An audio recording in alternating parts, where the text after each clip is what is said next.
Okay, that was 3 minutes. Well, appreciate everybody's attendance today. We're here to talk about advertising strategies to help you scale in a competitive marketplace on Amazon. I am joined by the amazing Sherry Yvette. Sherry is the founder and owner of Wild West Media. She brings well over a decade of digital advertising experience to this conversation, and over the past few years, entirely focusing on the Amazon landscape. I had the opportunity to review the presentation with Sherry earlier this week, and it's awesome information. If you hadn't had the chance to see Sherry go live, she puts on a fantastic performance. So I'm going to kick it over to Sherry in just 1 second. But before I do, just wanted to open up a poll question so we can get everybody's understanding of how familiar you are with some of the technologies that support Amazon. Okay. So kicking it over to you, Sherry. I'm going to. Well, thank you, Justin. I appreciate that. Do you want to, have you shared my screen? Is my screen visible for you? I'm sharing it now. Okay, let me make sure that hold on 1 second. Sometimes I'm not getting that little pop-up that let me see if I can.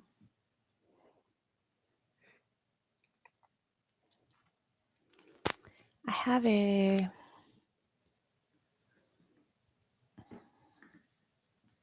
well, that's never happened. There we go. Let me see if I can navigate here. Do you want me to click on change presenter? It didn't pop up for me to do that. Yeah, let's make Sherry presenter as well. Okay, let's try that. Yeah. Hold on, let me see if this will. There we go. Now we're talking. There we are. Love it. There we are.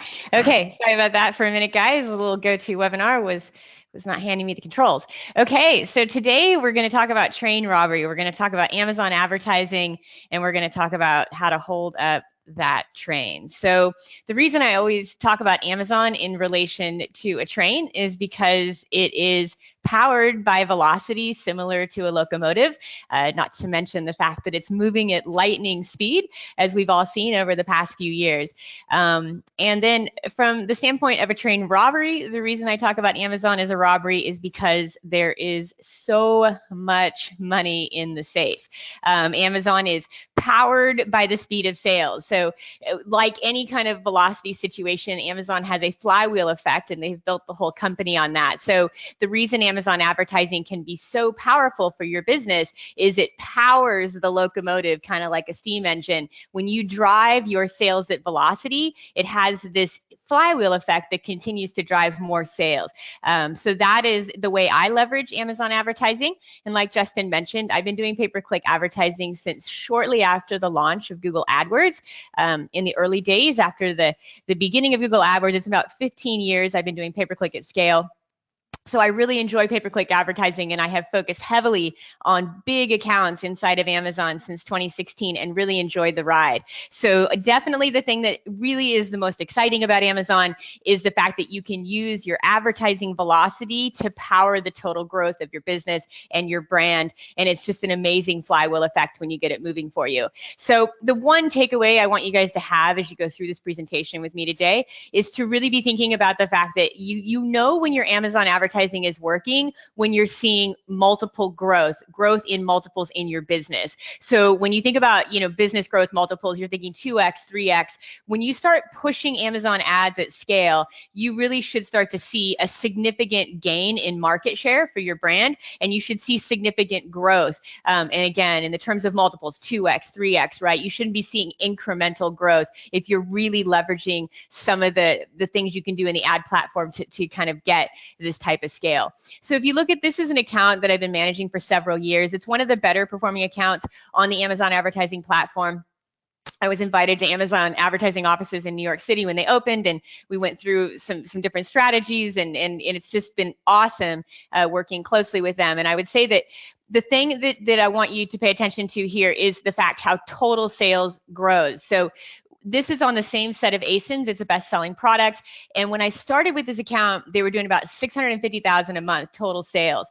And I launched some advertising at scale, and I just continued to keep kind of pushing new initiatives. So wherever you see arrows here, you're seeing some of those new initiatives, whether it was kind of the new initiative of headline search or the new initiative of different placements. You're kind of seeing the new initiative of remarketing. You're going to see that every time we push a new ad initiative, we get significant growth. And this same account hit 5.5 million for holiday, so it continues to grow. So we started at about 650K, and then we're at about 5.5 million per month on this count in total sales. And I say that because the growth is directly tied to advertising spend. When we look at the trajectory across this account and we look at the trend line, we see that without question, our spend and our total sales growth are completely working on the same trend line. Okay, so the key here with advertising and where it can work so well to your advantage is you have 3 places that you can really make advertising or even your business on Amazon work. And advertising is best for scale, and it's best for customer acquisition at scale. A lot of people want to dabble in advertising, or they're using advertising because they know they should be, but you really want to step back and know that to fully utilize the power of advertising, you're thinking strictly in terms of customer acquisition and how you can acquire customers faster than your competition. So you kind of have 3 ways as you enter the marketplace, any marketplace, but Amazon included, where you can kind of take and get velocity and momentum. The first is if you're the first mover in a market. Obviously, first to move has a huge advantage, but it's pretty hard to be a first mover in any market in US business. Hold on one sec, guys. I apologize.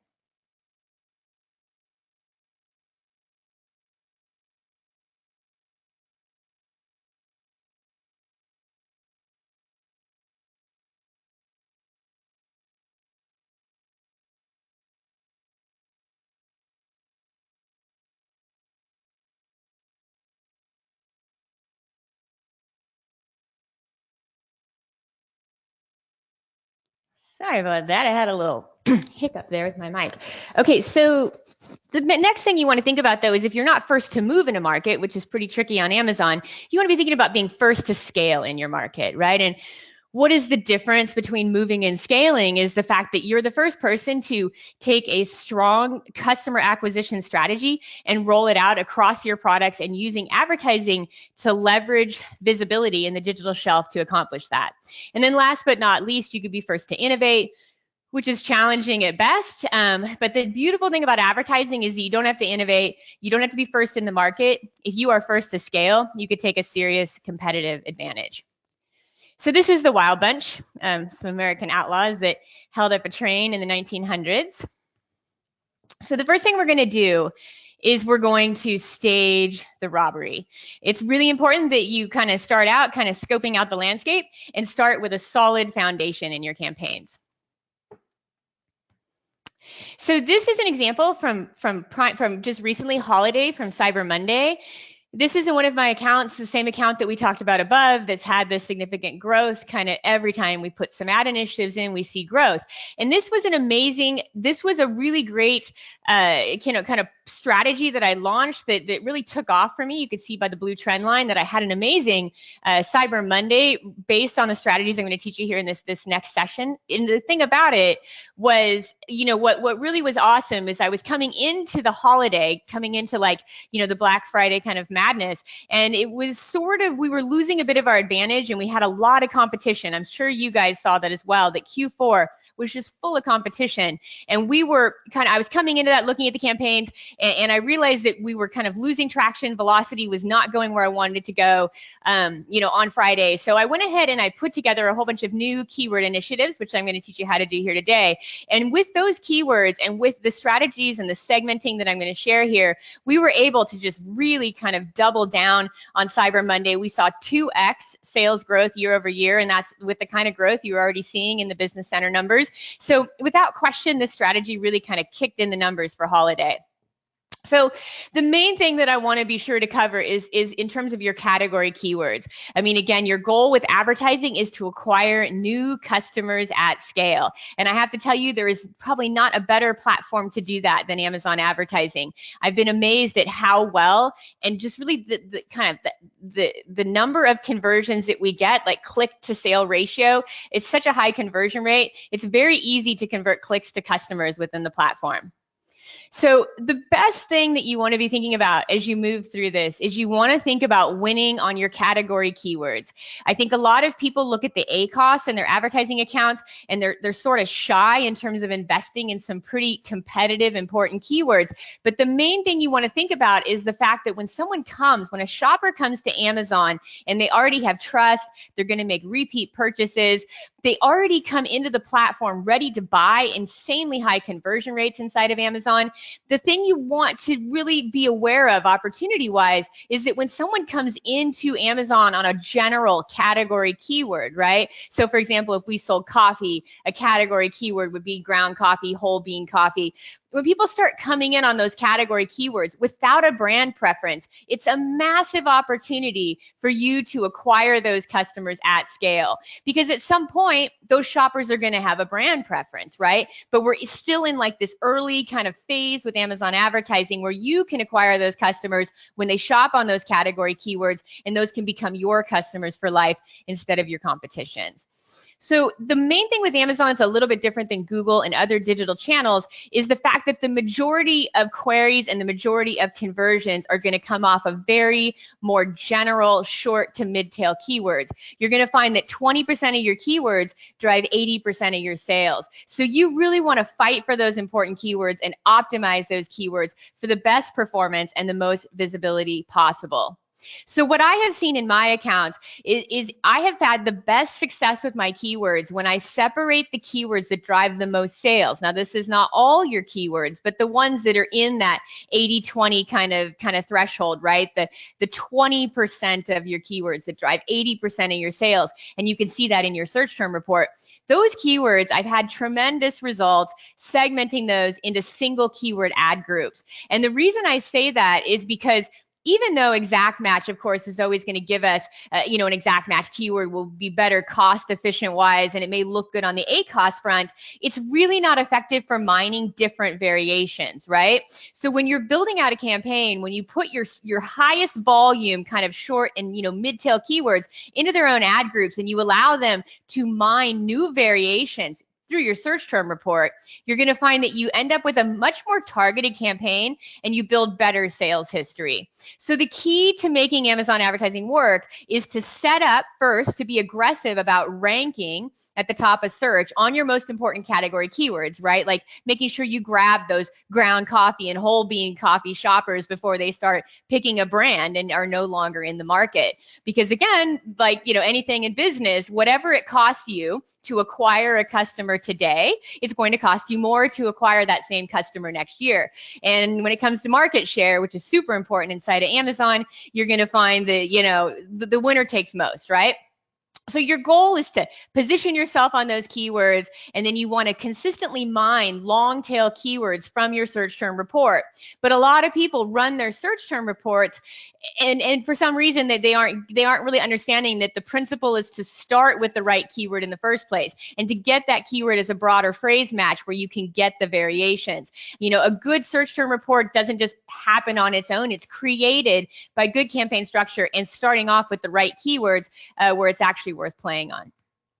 So it's a nice kind of flywheel effect. You start with a good broad keyword, and with that broad keyword, you're going to maybe pay a little bit more for it, but you're going to use it to mine a lot of long tail variations on that broad keyword where all of that customer acquisition is going to happen. You're going to add those new search terms into your advertising account every 30 days, and then that's going to continue to build sales history, but you're going to cover the entire path to purchase for the shopper by having both the, starting at the short tail and then mining in the mid and long tail. And then there's not as much guesswork in your keyword process that, right? You don't go to a keyword tool and throw in like random keywords. Instead, you're actually using keywords strategically, mining the exact variations that convert to sales for your product, and then building sales history in a really top-down fashion. And it's very, very effective on this platform.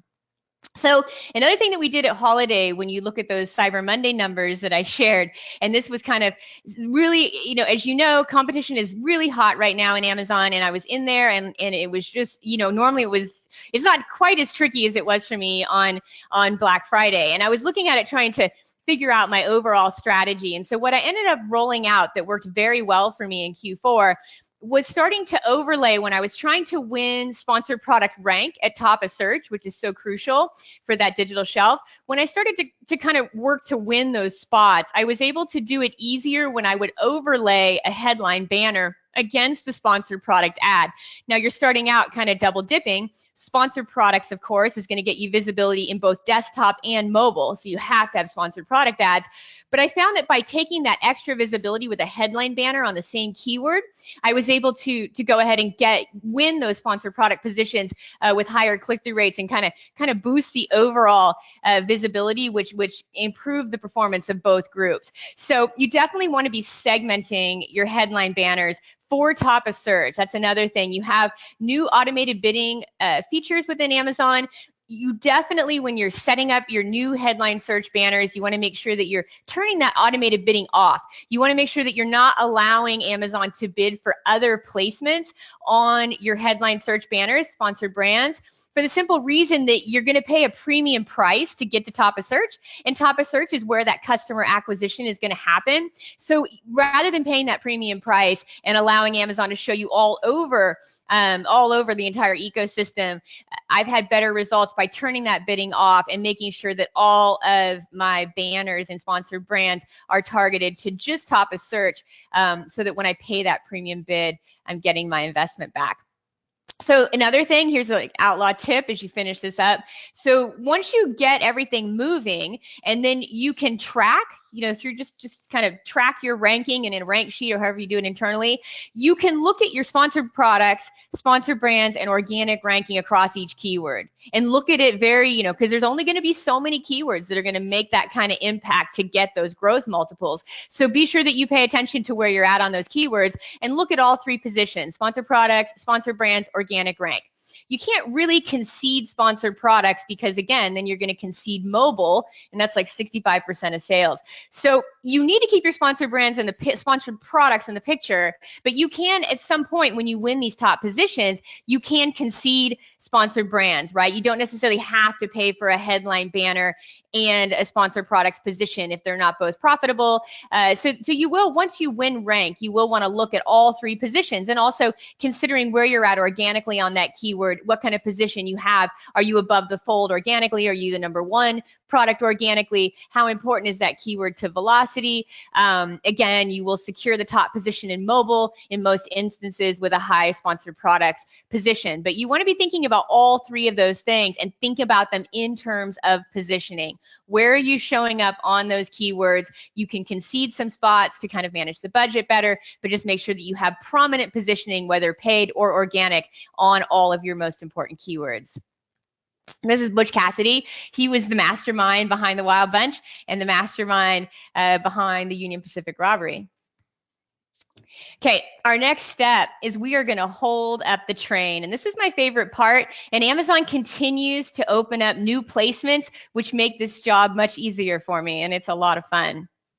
So obviously the main thing we want to think about when we're holding up the train is we can't do anything with brute force, right? We're not going to stand in front of a locomotive, whether it be from the Union Pacific or Amazon. We're not going to stand on the train tracks and get that thing to stop. It's going to require a little bit of covert thinking and a little bit of strategy, and it's definitely going to work best if you do it ambush style.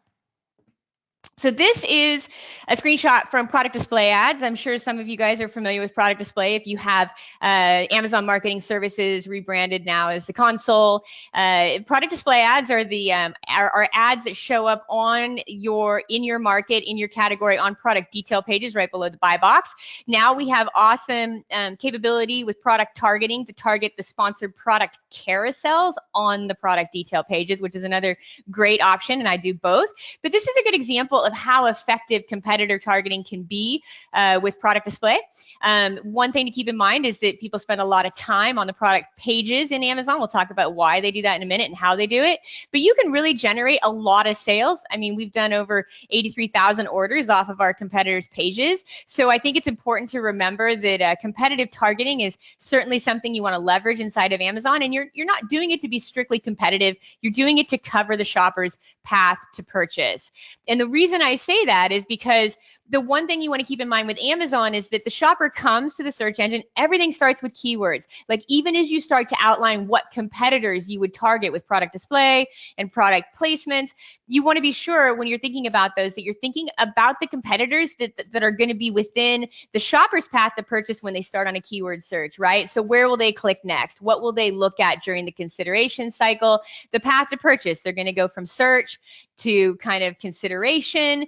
They're going to be browsing even before consideration. So they're going to go from search to browse to consideration. And during consideration, they're going to scroll down to read the reviews. And that's when all of those sponsored product carousels and product display ads can really pay off for you. So the whole thing, once again, starts with keywords. As you stage that robbery, you've got to make sure you're on the right keywords. And then you got to make sure that you're targeting the pages that are actually ranking on those keywords so you get across the whole path to purchase. One thing to keep in mind with Amazon, and this is all about even keyword targeted campaigns, you're going to get about 80% of your views out of product detail pages. So even when you're running a really tight, well-optimized Amazon keyword targeted manual campaign, you're going to find a lot. If you run a placement report, you're going to find a lot of that visibility is coming off of product pages. And the reason for this is unlike Google, the way Amazon is built, it's built for shopping, and it's built so that the shopper does not have to go back to the search engine and re-query to find what they're looking for, which is why the long tail isn't as effective as, short mid-tail keywords when you're starting out there to get velocity. And the reason for that is just when the shopper is there, Amazon makes sure that even if they type in a single word, nondescript, it gets them to a product detail page, and then that detail page, based on behavior, kind of feeds them everything else in the category that they may want to purchase, that they may want to consider, that they might like better. So Amazon makes sure that they don't have to re-navigate back to the search results to query on another keyword search. Instead, they're most likely going to click around on the things they see on the detail pages just because they're going on the path to purchase from the product description straight down to the reviews, back up to the description. So there's so much real estate there that they're going to see. And it's just definitely you're going to see no matter what kind of campaigns you're running, you're always going to see about 80% of your visibility coming off of those pages. So the more you can target them and the more focused you can get on those, the better results you can get in terms of driving sales at scale.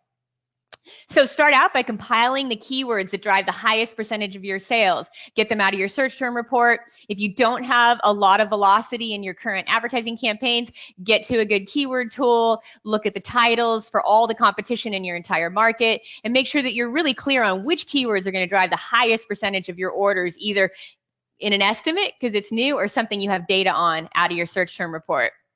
Then you want to take those keywords and you want to look at the competitive landscape, right? You want to compile the competitors that are ranking above the fold on all of those keywords. Competitors that hold high positions above the fold, organic and paid, on those keywords that you want to fight for. Competitors that have it across multiple keywords in the category. Those are your fiercest competitors. And it's kind of a beautiful thing because when you break this down, you're going to find that not all your competitors are fierce. And most of them have an opening in their game plan. But it's definitely important for you to be thinking about where they're at and who is fiercest, because the ones that are fiercest are the ones that you want to be sure that you're on their detail page and you're being at least shown in the consideration phase with the sponsored product carousel. If you want to be more aggressive, do a product display ad below the buy box in conjunction with that. I personally do both of those things on all of my pages. Okay, so you want to determine, now the other thing I think a lot of people when they look at competitive analysis, a thing they overlook is, okay, so they've got their path to purchase, they know what keywords they need to win on for that customer acquisition at scale, and then they come in and they say, okay, what am I going to do here? And I think the thing that they overlook is getting that data. You can get it out of like, Jungle Scout or Viral Launch or Helium to any of those like keyword tools will just give you clear data in terms of how much these sellers are selling, right? And most people use that as like an opportunity thing to see, oh, what are they selling in this category? But you don't really necessarily have to use it that way. Instead, you want to be looking at sales velocity as an indication of pages that have a huge opportunity for you, right? So when I look at competitors, I look at where they're at on the keywords, how well they're ranked, how many keywords, what kind of keyword share they have across the whole category or market. And then I start to look at how much they sell, because how much they sell indicates two really important factors in our strategy, which is, their product pages convert. That's a good one, right? Let's see what they're doing. Second, I'm definitely wanting to be on their product pages because they're getting a high number of sessions, and those sessions are really a big part of, everything from bestseller badges down to ranking is getting a lot of sessions. So I pay attention to the pages that get the most sessions, and I make sure that they're also ranking and on the right keywords for relevancy, and then those are the competitors that I target.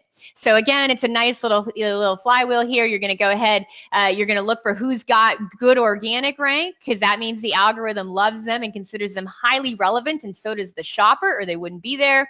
Then you want to look at who's got high sales velocity, right? Who's actually selling on these keywords, because it means they have an awesome product page, and it definitely means they get lots of shoppers and lots of sessions that you can capitalize on with ads. And then the third thing is, okay, who's got the highest percentage of keyword share? Who is kind of actually doing these things at scale in my market across all of my keywords? So you want to definitely today, you have a huge opportunity with the new product targeted option. You want to be sure that you're creating a product targeted campaign, and you want to segment it by ASIN. If you've got a real fierce competitor, just hit one ASIN in there and target it and get a good bid on it. Or you want to segment it by brand if you have multiple brands in the path to purchase that you're going to target lots of products on. You want to make sure those are real segmented though. Build product targeted campaigns. If you have access to product display, it's very similar, my product targeted versus product display, exactly like my sponsored product and sponsored brand strategy. Sometimes I double down on those to get more visibility and push performance, and they can be doubled down on, as you saw from the first screenshot. So the key to covering the path to purchase is you want to be sure that you're covering the keywords first and foremost. We're going to talk about that here in a minute. You want to be sure that you are covering all the product pages within the path to purchase off of those keywords. And then the beautiful part about this, I have to say, is sometimes you'll have a really fierce competitor and you're trying to come in with a new product into a market. And I've used this effectively where the keywords are already taken. I'm having a hard time getting sponsored product ranking at the right cost, right? The A cost is not coming in right. Maybe the competitor has a better product. Maybe he has better reviews. Who knows? And I have found that by taking the competitors that are actually ranking above you in search and then doing an aggressive kind of ambush of their product pages, you can really start to kind of eke out some market share, build some different keywords in, and from there, go ahead and capture the keyword searches. So you can also sort of reverse engineer that, where you hit the products if you can't rank, and then you hit the keywords. But at the end game always is to get ranked on those keywords. So that is going to get you some dominance within your category. And you're going to find that category leadership, as we all know in business, is the absolute bottom line decision maker for all shoppers, right? They're always looking for leadership. So when you go ahead and you get this kind of leadership, you get this kind of positioning across your keywords, products, and category on the path to purchase, you start to establish yourself as the category leader. And then that leadership, again, creates the flywheel where the shopper is looking to you, and you just kind of get more of the purchase share sort of naturally. Yeah, so this is Kid Curry. He was the wildest of the wild bunch. All right, the last thing we're going to do is we're going to blow the safe. So this one is a pretty straightforward strategy that has worked incredibly well for me, and I'm really grateful to be able to kind of do this at scale. This is the dynamite. This is remarketing. So a lot of people are running remarketing on Amazon. I don't know. The thing I want to really clarify in this is that remarketing is going to work best targeting your own ASINs, right? So there's a lot of options within remarketing. You could do in-market segments. You could do what they call SIM segments, similar, which are going to be all the products in the carousels that customers are also shopping for. There's a few different segments you could buy through Amazon Media, but I have to tell you that just in any kind of pay-per-click advertising, anywhere along the line, you definitely want remarketing, right? I mean, it's just the beautiful thing about Amazon remarketing is it works inside and outside of Amazon. But I want to show you here in these numbers how good, obviously, the performance is for the cost and then the sales just on the ad level. But I really want you to look at the new to brand purchases, and that's a good metric to look at. So if we're looking at the 80,000 purchases I've driven through remarketing, we can see that only 11,600 of them are new to brand. So even though I do some in-market and some SIM targeting, all of my real wins in remarketing are coming off my own brand halo, my own brand ASINs, and my best-selling products as a promoted ASIN. So I definitely think that when you're moving into remarketing, a tight remarketing campaign can be very effective in Amazon. And if you haven't done it, the reason it may not be working for you quite yet is the simple fact that you haven't got those keywords ranked, and we'll cover that here in a minute. So the cool thing about Amazon Display is that when you buy media direct from Amazon and you put together a remarketing campaign, you get to be seen on and off Amazon. And it's done by programmatic, it's all AI, it's super, I mean, it converts great, but the main kind of takeaway there is that that's going to be the only place that you can buy media at scale that's going to show on all of the display networks off of the platform. It's not going to show up on Facebook, but that's about the only place you're not going to see Amazon remarketing ads. You're going to see them all across the Google network. You're going to see them all over the internet. So you definitely want to take advantage of that, right? So that when your shopper comes to your page inside of Amazon, especially when you're spending money on advertising, that they get to see your brand off Amazon when they go browse the web.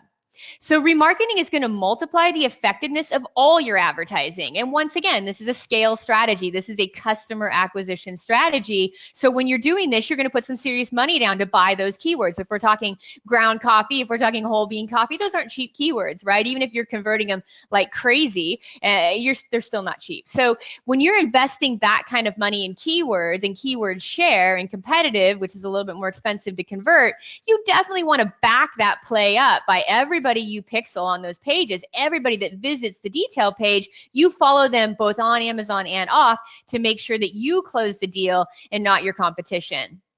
And this goes back to, why we do advertise at scale and why that, because of the simple fact that 20% of the sellers are going to get 80% of the sales. It's just a combination of leadership. It's a combination of just how, concentrated markets and economics work. And when you're on Amazon, you're going to find that there's a huge advantage. It is a winner takes most strategy. And you want to be the one to take most. All right, so the key here is you want to start out targeting your best-selling products and brand ASINs. And for those of you that have already bought remarketing, you may already be trying to target in-market and SIM segments, and they're great, but if you can put more money on your own brand, that's the way to go. But the key to making it work, we go back to this kind of flywheel where the keywords are what powers it, right? If you need to invest the money in the keyword advertising to pixel the relevant shoppers, going back to the coffee example. If we're talking ground coffee, obviously a ground coffee shopper is the one I want to acquire if I have a coffee product. So he doesn't have a brand preference. He just put in ground coffee. If he wanted Folgers, he would have put it in. If he wanted Dunkin' Donuts, he would have put that in. If he put ground coffee in, that means he's in the mood to shop. That means he still is open game to become a customer. So if I'm starting, right, you have to start on those good keywords to get the right customers. Because again, I want the ground coffee shopper. I don't want the auto campaign shopper. I don't want the remnant traffic on, the checkout page of a completely irrelevant product. I don't want the guy buying an espresso press. I mean, I don't want his I don't want his pixeling. So if you're going to go ahead and pixel for remarketing, it's even more important that those core keywords are very strong, and then remarketing will close the deal and do really nice for you to drive additional sales. So winning the top positions in search really will increase your remarketing conversions. So again, tightening down the targeting is the first thing, but you can't tighten it down unless you're running a lot of pixel traffic through the keywords. Amazon's not going to be interested in selling you media on, 100 views a month. I mean, they're going to want to know you've got a lot of people hitting those detail pages to make their minimums. So you got to get the right keywords to get the right velocity to start. They got to be relevant keywords, and you have to be at the top of search to make remarketing work. And the reason for this is because of the way display works with at least e-commerce. The thing you're coming across with other types of display, other types of verticals, we don't have this problem as much. But with e-com, the thing that you're going to come across is that they see your product image, they see your brand, they see your label, they see your packaging of course, display is always disruptive, and you're moving off of Amazon too. It's just display is a definitely disruptive media. So the ad is just showing up on their page. They didn't actively search for for it. They're not in like query mode. They're just shopping and browsing and boom, display ad. So as a result, they're going to see your product and they're going to see it multiple times, but they don't know your brand name. They're not reading. They're not they're not in a focused content. They're not consuming content at the point, especially if they're off of like, in the display network on Google. They're not consuming content. So at that time, they're reading their own content, not your ad. So what will happen there is that they will not know your brand name, and they will come back and they will re-query the keyword they started with, right? So if we're talking ground coffee, they're back to ground coffee. So they come back to Amazon, they put in ground coffee, and now if you don't show up, your customer could get that sale because they've only seen your packaging and your ad. They don't necessarily know who you are by name. So it's very important that you start with a very relevant keyword. It's important that you use the repetition of both your product detail pages, positions in product targeting, and then you use your remarketing to bring them back. And then you focus on the return with the right keywords to close those deals that you've paid really good money to bring through the funnel. So another little tip, a little outlaw tip that I've been using that worked incredibly well for us, again in Q4, when competition gets steep, you have to come up with all sorts of things to make it happen. And this worked incredible is really just coming in when you're running remarketing ads. The best performing creative, in my opinion, for remarketing is definitely a review creative. Obviously, that's what Amazon, 70% of purchase decisions are influenced by reviews.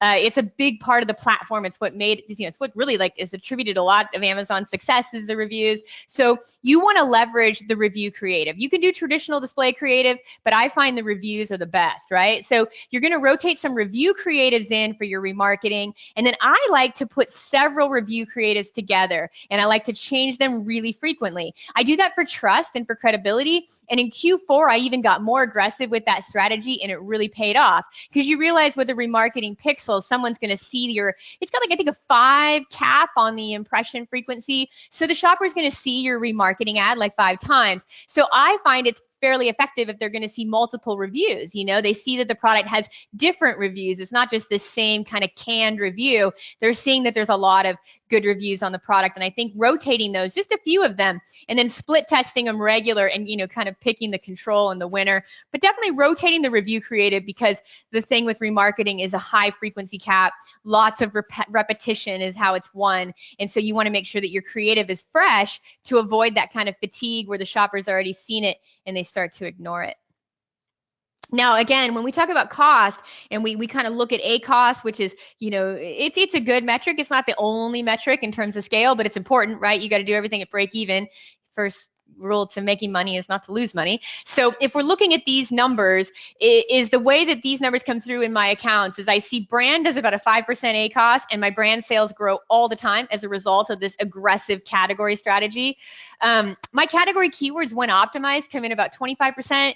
As I start to start testing a lot of keywords, testing a lot of placements, obviously they're not coming in 25% clean out the gate. They need to be optimized to hit that 25% goal, and it's an average across all my big keywords.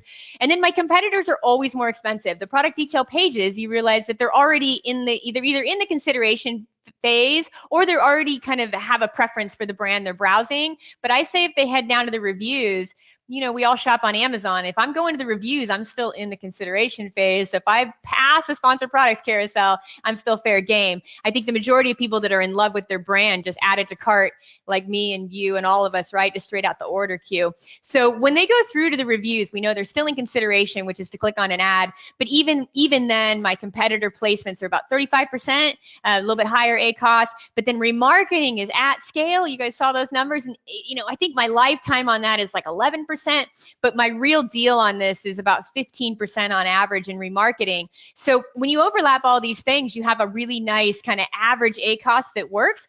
Just keep in mind as you kind of put the whole path to purchase together, each segment is going to have a different cost structure and also a volume structure. Obviously, your category keywords are going to cost the most in terms of absolute ad spend. Remarketing will be right behind it, but the ACoS makes it 100% worth it. And then brand and competitor behind that. This is the Sundance Kid. He was the hold-up man. All right, so I'm going to hand this back over to Justin, and then we're going to do some open Q&A, which I'm very excited to hear what you guys are thinking, if I can answer any questions. Justin, you out there? Yes, I am. So I'm going to take it back right now. Great. So, just an organizer me, show my screen. So thank you so much, Sherry. Very much appreciate that. Wanted to open it up right now for some question and answers. While you guys are typing it in, we have a couple already on the screen, but while you're typing it in, want to tell you a little bit about Feedvisor and solutions that we provide that also assist in the ecosystem that is Amazon. For 1 second. There we go. So about Feedvisor, we help our clients identify and track down counterattacks that are useful for robbing the train. Sorry for Nice. taking your analogy and running with it. We're able to harvest keywords, understanding both on a broad level down to specific chains, how these keywords are affecting campaigns, how they're being optimized on a day-to-day, hourly basis. So the crux of our platform is to help our clients understand both the effectiveness of the campaigns and the keywords being performed, as well as the profitability of the business as a whole. Our approach to working with Amazon is helping our clients, to Jerry's point, grow at scale, but also doing it in a way that gets them to be as profitable as possible. So just a little bit more about who we are. Just put together as of yesterday, so very proud of this. Yes, nice. And just to kind of highlight that, my focus, so everyone knows, is strategy. I like high level strategy. I like competitive markets.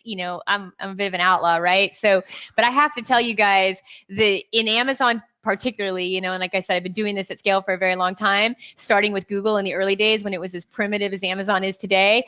And I have to say that I think Amazon is software, like Justin and I were talking. That's why I'm here today, is because I think software is essential. When you have so many SKUs and so many ASINs across such a kind of fast moving, easy entry platform like Amazon, there's not a huge barrier to entry there with products. It's like harpooning a whale, right? So without question, that software is incredibly helpful to manage it all. Absolutely. Unfortunately, there's not enough hours in the day. Yeah, I know. Even with software, right? I wish, but That's so why we I'm need. here. I'm just like, oh, I love the strategy piece. We need some software to do the heavy lifting here. Absolutely, you can do a lot with the strategy piece, and then at a certain point, it's automating it and letting it go. So let's look at some of the questions that we have right now. So I'm going to start from the top, and by any means, if anybody wants to download their new brand survey that we put out yesterday, by all means, it's some great work. Picked up in the AP Press. Really excited about it. Alrighty, so looking at some questions. How many SKUs did you have on the account that you were working with? So I think this is going from the beginning of the presentation. So when you were looking at the growth, the month-over-month growth of the revenue up to about 5 million, what was the SKU assortment there? Yeah, really, we have one best-selling product, and then we've created a few other that are kind of coming up in the race. But that is a product that has a lot of different size and color variations. So we're talking, hundreds of SKUs across the one parent ASIN. Cool. Thank you very much. And then one child ASIN, like always, just in all marketplaces, we have one bestseller that's just consuming the majority of the, getting the majority of the momentum for us. We have a bestseller, best-selling size and color, but then we have lots of other sizes and colors laid into that. Awesome. Question about display ads. If they are only available on the vendor side, or are they available via Seller Central as well? Super exciting. Before this conversation, I would have had to have told you to do all these crazy things to get those sponsored product carousel placements, but now you can buy them. You can buy them in the self-serve platform through sponsored products. It's product targeted is the option. So you go set up a new manual campaign, and instead of selecting keywords as your targeting option, select products, and then you'll put ASINs in. And that's going to be for the sponsored product carousels, the one sponsored products related that you see as you scroll from the details of the product down to the reviews, which is, to me, is premium real estate. Product display, though, which is the kind of banner true display placement right below the buy box, that's only available through the vendor side through what used to be Amazon Marketing Services. Perfect. Currently, but I keep an eye on that one, guys, because I seriously doubt they're going to keep product display locked only to vendors. I think everyone's expecting some rollouts in 2019 on Exactly. Amazon's So side. yeah, I think that's probably the thing to it'll expect. open up. But I find those sponsored product ones get more impressions. The new product targeted, you're gonna get a lot of traction out of those. Perfect. This isn't a question, but I just want to remind everybody that we will have this audio recording available after the session today. So by all means, we'll send it around. And if anybody missed anything today, don't worry. You will have the opportunity to hear it once again. So we're going to go through a couple more questions right now. Ideal ACoS. This is something I'm asked all the time, and I always have to shuffle around the answer. Is 34%? The respondents seem to think that was pretty high. What is your ideal ACoS? Ideal ACoS, I can tell you, it really is going to be different, and I'm going to give you the formula here. So when I say it's different, I'm not just leaving it like a big question mark. It depends on what your strategy is. If you're going to try to, if your primary goal in your advertising is shifted and it is to acquire customers at scale, knowing the value of Amazon traffic for your business, knowing what's the rate of repeat customers, you have to know all your business metrics in terms of how valuable is a new customer on Amazon. And if you deem a new customer on Amazon is incredibly valuable to you, then you shift your ad strategy to be a customer acquisition strategy. And if that is the place, then obviously you're not trying to, to kind of put some pennies in your piggy bank off your ad spend. You're trying to break even, right? You're trying to rob the train. You're trying to get those customers at scale faster than your competition, and efficiency goes out the window and scale becomes a big priority. Now, you would never be so inefficient that you would waste money or not break even on your ads, but break even is where we go when we're trying to be aggressive, right? So if your break even is the strategy, then you need to be looking at what your max cost per acquisition can be, right? And then you can kind of reverse the formulas from there in terms of ACoS. But what you're really trying to figure out is, all of your cost of goods sold, all of your Amazon fees, everything included, everything it costs you to get that product in the hand of the buyer, through the Amazon FBA program or FBM, however you're doing it. You want to be sure that you understand those cost metrics, and then you want to go ahead and then take that and understand where your break even is. So every product is different. There's going to be a gap in terms of your own margins. Like, what is the sale price of your product versus your cost of goods sold? How much room do you have to spend on a customer? If your product has, for example, if your product has a higher price point and a lower cost of good, fee ratio, then you have a lot of room to buy customers at scale, a lot, and break even. And if you have an inexpensive product and a higher cost of goods sold, it's just kind of the economy. We're looking at true business economics, when you try to put this together, the strategy, but your goal is to break even. There should never be in your mind some arbitrary ACoS number across all verticals, all categories, all e-commerce, all platforms, right? Your ACoS is dependent on your true cost of goods and what it costs you and what you can afford at break even to get those customers at scale. Could not agree more with that. The ACoS, and this is the loaded question that it is. The ACoS is going to be determined. The valuability of the ACoS is determined by how much you're selling those products for and how much the cost structure you have for it. It is. Taking into account all things Amazon, all fulfillment fees, and everything. Exactly. And it really does change, by vertical, by product, by category. If you're selling a big screen, big blow up television, for events, I've seen that. And I think they had like a $150 CPA, you know what I mean? But then I see people out there doing things at scale, like kitchen utensils with a $7 CPA. That's great.